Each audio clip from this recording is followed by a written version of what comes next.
Salut les piou-piou! Aujourd'hui on va parler de 1971 et 1972. L'univers Marvel n'a cessé de se développer au début des années 70. Roy Thomas, qui devient l'un des plus importants personnages de la Maison des Idées, se rend compte de l'imposant univers fictif créé par Stan Lee et Jack Kirby. Le potentiel créatif est énorme. Ainsi, Thomas va chercher à développer des personnages et des concepts créés dans les années 60 et à connecter tous les éléments épars de cet univers. La tâche est immense, comme la préparation de cette vidéo d'ailleurs. C'est ainsi qu'il s'attelle à écrire une saga en 9 histoires appelée La Guerre des Cris contre les Skrulls, qui débute dans The Avenger numéro 89 et durera jusqu'au numéro 97. Rassemblant les Vengeurs, Captain Marvel, les Inhumains et le Shield, cette histoire influencera beaucoup par la suite les récits de Guerre secrète ou même de Civil War.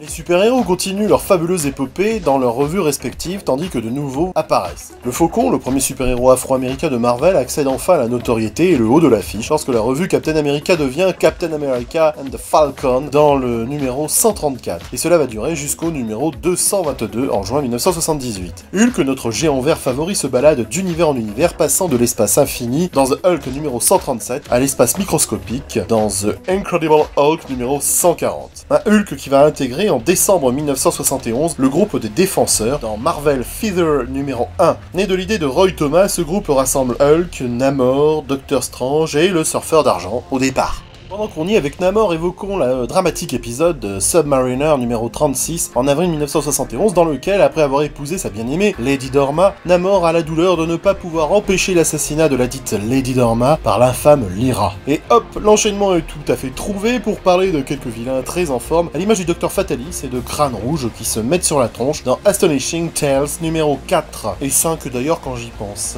Un autre vilain spectaculaire apparaît en octobre 1971 dans The Amazing Spider-Man numéro 101. C'est Morbius le vampire. Paraît difficile à une époque où les vampires sont interdits dans les comics. Roy Thomas et Jill Kane contournent l'interdiction d'afficher des vampires surnaturels en créant un vampire de science-fiction. Le genre de vampire qui n'est pas puni par le code des comics de 1957. Bien joué les gars!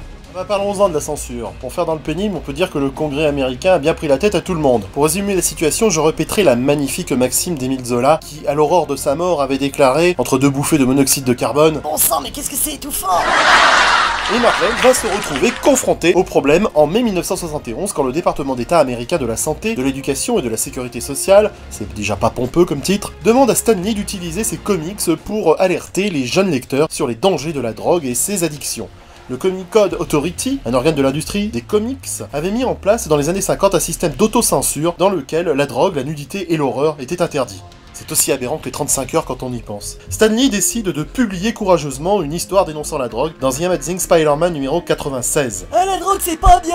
Le fils de Norman Osborn, Harry, le meilleur ami de Peter Parker, consomme de la drogue et tombe sous sa dépendance. Cette histoire va recevoir des critiques élogieuses et Stan Lee prouve alors que le code des comics a besoin d'une bonne révision. Cet épisode de Spider-Man va pousser l'industrie du comics à réviser le code et à lever partiellement les restrictions sur les drogues, les vampires et les loups-garous. Le travail de Stan Lee a donc apporté plus de liberté de création dans le monde des comics. Dès 1972, les choses changent rapidement. Preuve en est dans le domaine de l'horreur, puisque les récits d'épouvante étaient interdits depuis 1957 dans les comics. Mais là encore, Marvel est à l'origine du bouleversement du code. La Maison des Idées a gagné un public plus âgé et plus mûr.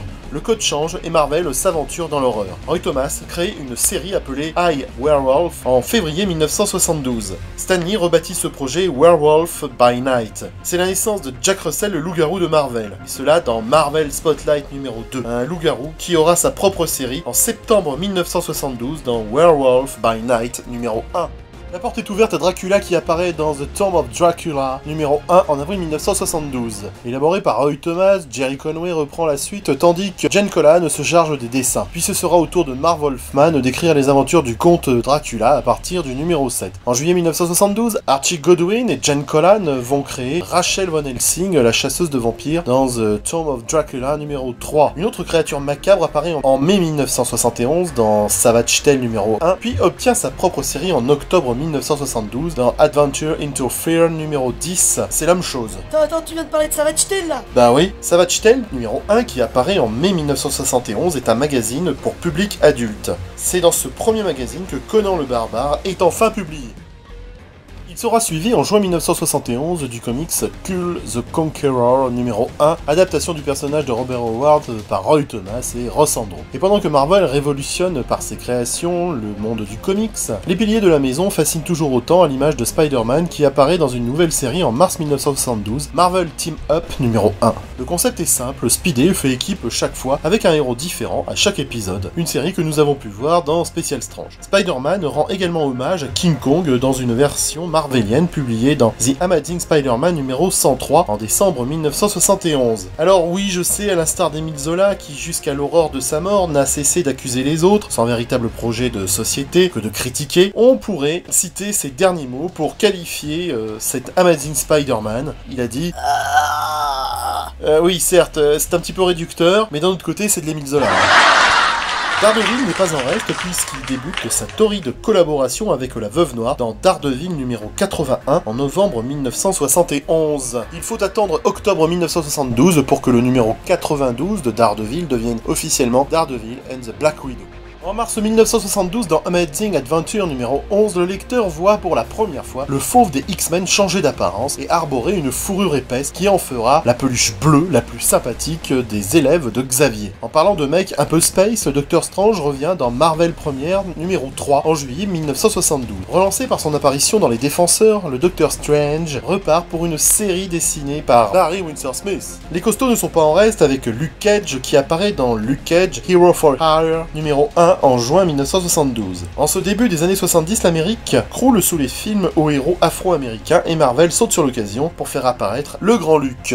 En juillet 1971, c'est également les débuts du Docteur Samson dans The Incredible Hulk numéro 141. Plus costaud encore, citons Adam Warlock en août 1972, qui obtient sa propre série dans The Power of Warlock numéro 1. Le Ghost Rider fait aussi son apparition dans Marvel Spotlight numéro 5 en août 1972. Ce personnage existait déjà sous le nom de Cavalier Fantôme chez Marvel en 1967. Héros de western au 19e siècle, ce personnage est rebaptisé Cavalier Spectral quelques temps plus tard, avant de devenir le Ghost Rider en août 1972. Ce héros connaîtra un très grand succès durant les années 70. En octobre 1972, Doc Savage, numéro 1, met enfin en scène la vedette des pulps d'autrefois, dans un ensemble de récits écrits par Roy Thomas et dessinés par Ross Andru. Est-ce que vous vous souvenez de quelque chose, un petit détail?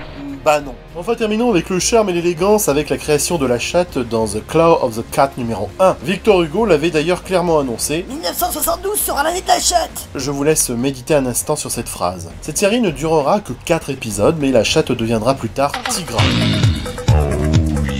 L'année 1972 est marquante chez Marvel avec beaucoup de changements. Stan Lee écrit ses dernières histoires, telles celles publiées dans Thor numéro 193 en novembre 1971 ou celles publiées dans The Amazing Spider-Man numéro 110 en juillet 1972. Jerry Conway lui succède alors pour Spider-Man. En septembre 1972, Stan Lee deviendra enfin le Big Boss en tant qu'éditeur, laissant la place à Roy Thomas comme rédacteur en chef, mais aussi nouveau scénariste des Fantastic Four à partir du numéro 126. Au même moment, Steve Englehart prendra le contrôle de l'écriture des histoires des Vengeurs dans The Avengers numéro 105. Et c'est à l'image de Steve Englehart que toute une génération de créateurs de comics arrive sur le devant de la scène dirigé par un chef d'orchestre très talentueux, Roy Thomas. L'univers Marvel n'en est qu'au début de son expansion.